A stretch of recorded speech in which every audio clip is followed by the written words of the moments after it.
Hey guys, welcome to my new video. मैं हूं विक्की और आप देख रहे हैं मेरा यूट्यूब चैनल जिसका नाम है कंप्यूटर डेवलपर 2.0।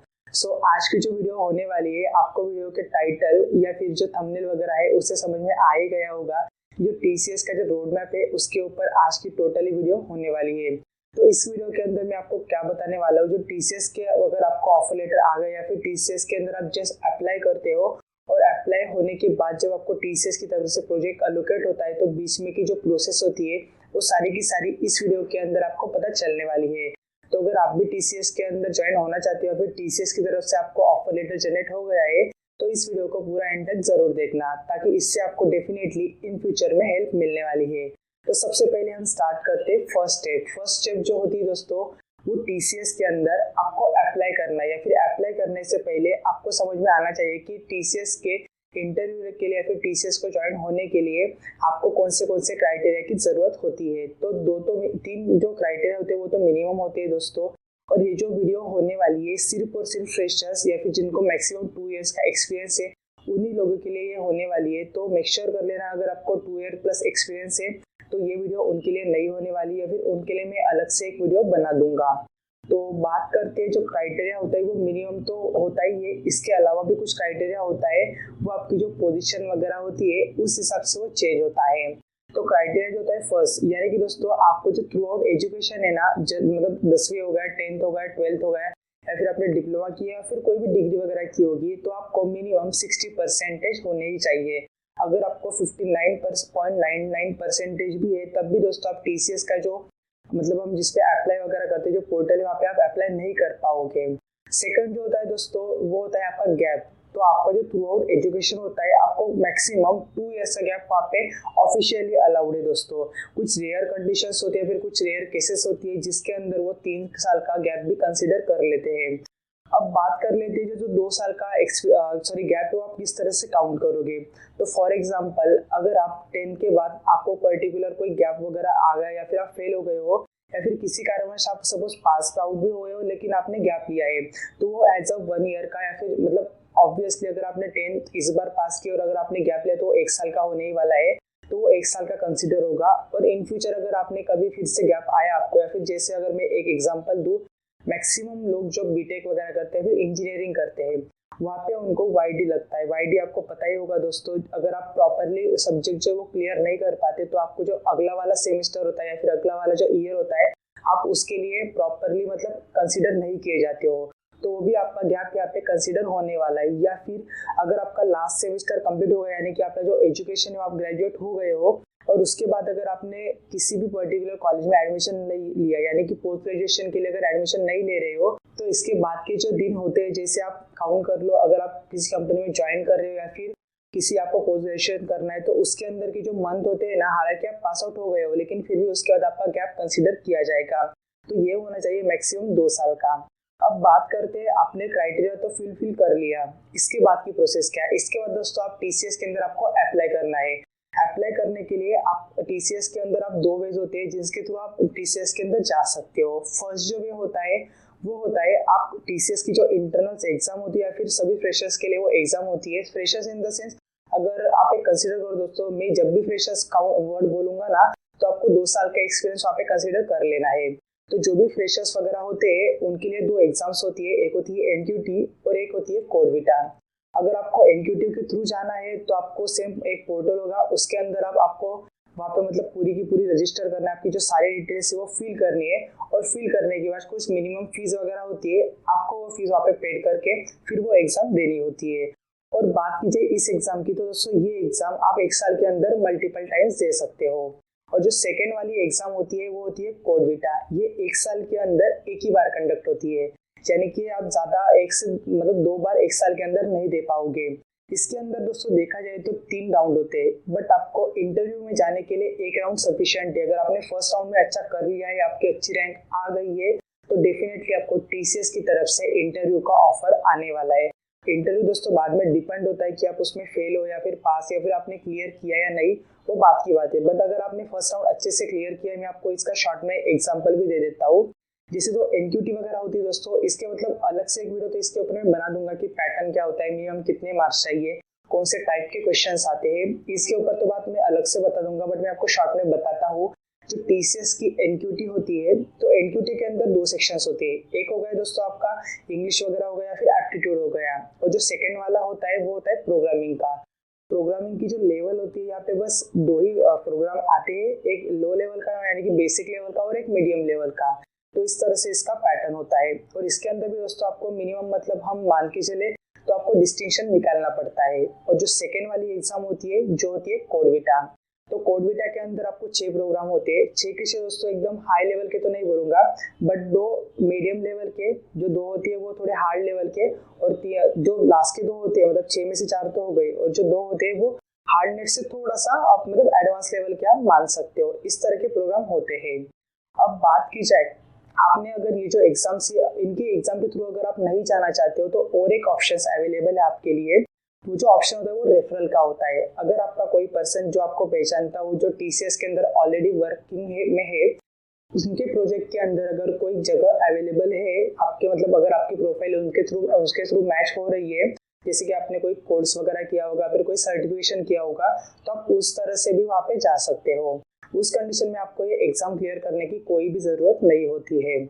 अब बात की जाए दोस्तों, जैसे कि आपने ये जो एग्जाम वगैरह क्लियर कर ली, तो एग्जाम क्लियर करते वक्त उसके बाद आपका इंटरव्यू राउंड होता है। जैसे आपको जो टीसीएस की तरफ से अगर आपने एग्जाम क्लियर कर ली तो आपको मेल आ जाता है। और जो इंटरव्यू जो होता है दोस्तों, ये दोनों अलग अलग होता है।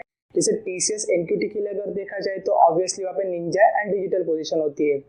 मतलब ये जो 2 एग्जाम्स मैंने आपको बताई, टीसीएस के अंदर अलग अलग टाइप की पोजीशन होती है फ्रेशर्स के लिए। एक होती है निंजा, एक होती है डिजिटल। और डिजिटल में जैसे कि आप मतलब टीसीएस के अंदर आप जैसे ही ज्वाइन होते हो उसके बाद एक और पोजीशन होती है, वो होती है इनोवेटर। इनोवेटर एकदम हाई लेवल के जो पर्सन होते हैं उनके लिए होती है।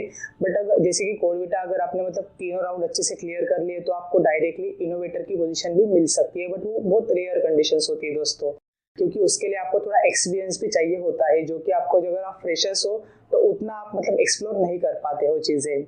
तो बात करते हैं इंटरव्यू राउंड की। तो जो टीसीएस की अगर जो निंजा प्रोफाइल होती है उसके लिए अगर आप इंटरव्यू दे रहे हो तो आपको एकदम बेसिक से सवाल पूछे जाते हैं। जैसे आपने जो भी मतलब आपके एकेडमिक ईयर में देखे होते हैं, जैसे अगर आप ऑब्जेक्ट ओरिएंटेड की बात की जाए उसके अंदर पॉलीमॉर्फिज्म, इनहेरिटर, या फिर जो एसक्यूएल के क्वेश्चंस होते हैं मैक्सिमम, तो ये 2 चीज़ों के ऊपर वो टोटली मतलब जो इंटरव्यू होता है वो डिपेंड होता है। अब इंटरव्यू के अंदर जो क्वेश्चंस होते हैं वो डिपेंड करते हैं कि आपका इंटरव्यू कौन सा पर्सन ले रहा है। जैसे अगर कोई एकदम पर्टिकुलर टेक्निकल पर्सन ले रहा है तो ऑब्वियसली पूरे के पूरे टेक्निकल क्वेश्चंस ही पूछने वाला है।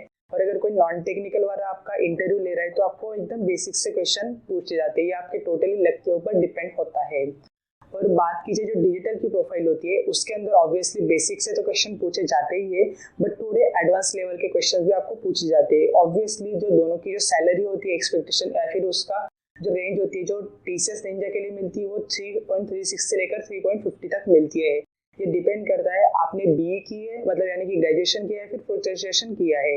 और जो डिजिटल की सैलरी होती है वो मिनिमम 7 लाख की होती है। तो ऑब्वियसली अगर डिफरेंस पूरा मतलब डबल का आ रहा है तो वहाँ पे आपको मीडियम लेवल के क्वेश्चन पूछे जाने वाले हैं। आप ऐसा एक्सपेक्ट मत करो कि आपको एकदम हार्ड लेवल के क्वेश्चन पूछेंगे, ऐसा कोई नहीं होता। आप डिजिटल के लिए भी सिलेक्ट हो रहे हो, मतलब अगर डिजिटल के लिए इंटरव्यू के लिए सिलेक्ट हो रहे हो तो आपको उस टाइप के क्वेश्चन पूछे जाने वाले हैं। बस दोस्तों डिजिटल के लिए एक एडवांटेज ये होता है, जिससे अगर आप डिजिटल के लिए मतलब सिलेक्ट हुए हो इंटरव्यू के अंदर और आपका जो इंटरव्यू ठीक ठाक गया ना, तो एटलीस्ट वो आपको कंसिडर करते हैं निंजा के लिए, क्योंकि आपने ऑलरेडी उनको प्रूव कर दिया होता है। बस इंटरव्यू में थोड़ा सा लक भी मैटर करता है या फिर आपका दिन उस दिन अच्छा होना चाहिए, तो वो थोड़ी चीजें मैटर करती है। बट निंजा के लिए दोस्तों ऐसा कोई भी ऑप्शन अवेलेबल नहीं होता है। आपको जो इंटरव्यू अच्छे से देना ही है, क्योंकि तभी आपको निंजा प्रोफाइल मिलती है। तो ये होती है दोस्तों इंटरव्यू देने के बाद। अब आपने सपोज इंटरव्यू क्लियर कर भी लिया तो इसके बाद की प्रोसेस क्या है? तो इंटरव्यू जब हम क्लियर करते हैं उसके बाद आपको टीसीएस की तरफ से मतलब ऑफर लेटर आ जाता है। और ऑफर लेटर जो आता है ये मतलब अगर आप देखा जाए ये जो एग्जाम्स होती है, आप अगर डिग्री कर रहे हो या फिर ग्रेजुएशन कर रहे हो तो 3rd ईयर के अंदर अगर आपको तब भी दोस्तों ये इंटरव्यू आप क्लियर कर सकते हो और आपको उनकी तरफ से ऑफर लेटर तो आ जाता है। बट जो ज्वाइनिंग लेटर होता है आपका पूरा एजुकेशन कंप्लीट होने के बाद ही आपको ज्वाइनिंग लेटर आता है। उससे पहले किसी भी पर्सन को, यानी कि आप एक्सपेक्ट भी मत करना कि अगर आपने 3rd ईयर में इंटरव्यू क्लियर कर लिया है तो आपको 4th ईयर में जाने के बाद मतलब जैसे कि फर्स्ट सेमेस्टर हो गया 4th ईयर का आपको ज्वाइनिंग लेटर आ ही जाएगा, ऐसा कुछ नहीं है। आपकी एग्जाम पूरी कंप्लीट हो, यानी कि मैं ये बोल रहा हूँ कि आपका रिजल्ट नहीं, बस आपकी जो एग्जाम होती है डिग्री की, यानी कि जो भी आप एजुकेशन कर रहे हो वो कंप्लीट हो जाना चाहिए। आपका कॉलेज से कोई भी नाता नहीं होना चाहिए, मतलब आपको कोई भी चीज़ की जरूरत नहीं होनी चाहिए कॉलेज जाने के लिए। तो दोस्तों ऑफर लेटर आने के बाद की प्रोसेस जो होती है वो थोड़ी सी अलग होती है। जनरली जो ऑफर लेटर आपका आ जाने के बाद, जो जैसे कि आपकी अगर डिग्री अगर आप कर रहे हो तो उसी वक्त आपको टीसीएस की तरफ से कुछ ट्रेनिंग्स प्रोवाइड की जाती है, जो कि होती है एक्सप्लोर की। एक्सप्लोर के बारे में आपको बहुत सारे नेट पे वीडियोस भी मिल जाएंगी, लेकिन अगर आपको मेरी तरफ से कुछ वीडियोस वगैरह फिर कुछ हेल्प चाहिए तो आप मुझे बोल देना, मैं उसके ऊपर भी एक अलग से वीडियो बना दूंगा। जो एक्सप्लोर वगैरह होती है ये ट्रेनिंग अलग अलग पार्ट्स में डिवाइड होती है। जैसे किन्हीं लोगों को मतलब डॉटनेट के ऊपर ट्रेनिंग प्रोवाइड की जाती है, कुछ लोगों को जावा या फिर पाइथन के ऊपर भी ट्रेनिंग प्रोवाइड की जाती है दोस्तों। और ये जो ट्रेनिंग्स होती है ये वर्चुअल, मतलब आप घर पे बैठ के कभी भी कर सकते हो, ऐसा मैंडेटरी नहीं कि आपको 8 मतलब पूरा वहाँ पे बैठ के ही करना है, फिर टाइम बाउंड कोई भी स्पेसिफिक नहीं होता है। और इसके ऊपर ही आपकी कुछ एग्जाम कंडक्ट की जाती है, जैसे कि आईआरए हो गया, सीपीए हो गया और आईपीए हो गया।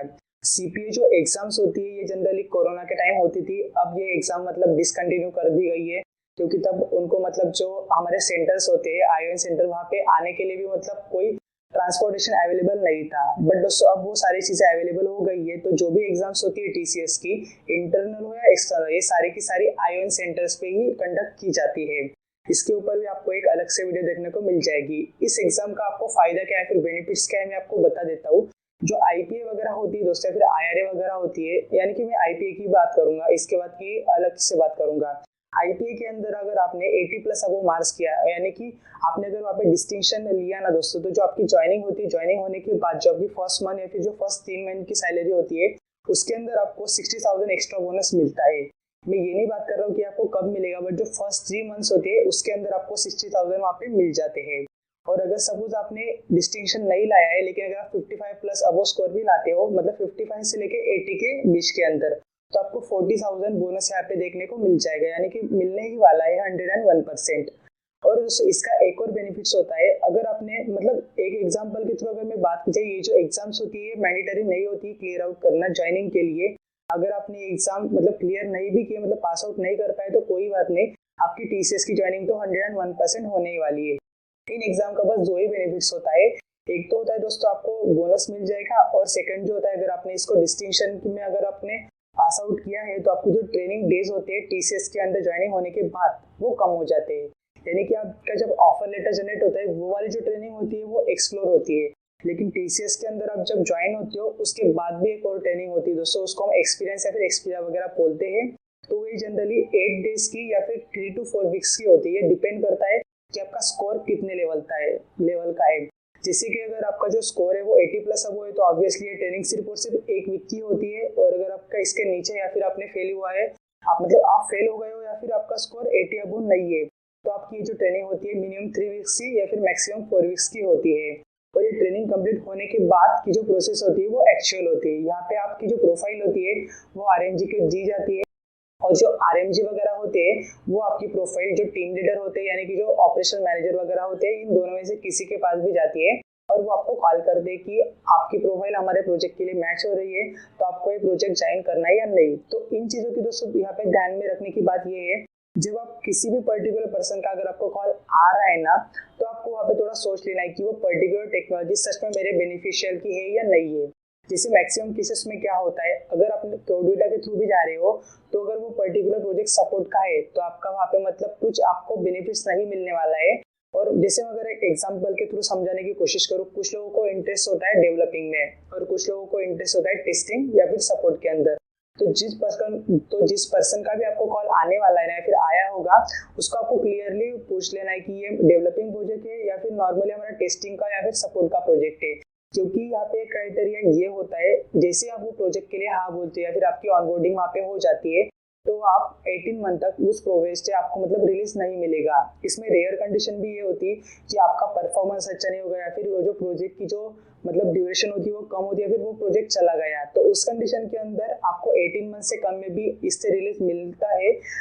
मैक्सिमम केसेस में दोस्तों आपको 18 मंथ कंप्लीट करने ही पड़ते हैं, उसके बाद ही प्रोजेक्ट्स के मतलब रिलीज मिलता है। तो मेक श्योर कर लेना कि आप ये चीज़ का आपको वहाँ पे ध्यान रखना है।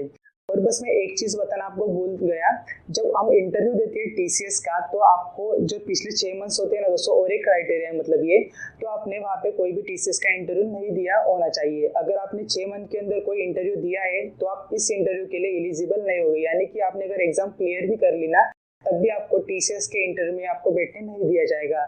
या फिर सपोज अगर आप उनको पता नहीं चलेगा, वो ऑब्वियसली बैकग्राउंड चेक तो करते ही जब आप ज्वाइनिंग करते हो तब उनको पता चली जाएगा, तो इसलिए दोस्तों ये सारी चीज़ें आपको नहीं करनी है। इसके अलावा भी अगर आपको कुछ डाउट वगैरह होंगे तो आप मुझे कमेंट सेक्शन में कमेंट करके पूछ सकते हो, डेफिनेटली मैं उनके जो रिप्लाई हो जल्दी से जल्दी देने की कोशिश करूंगा।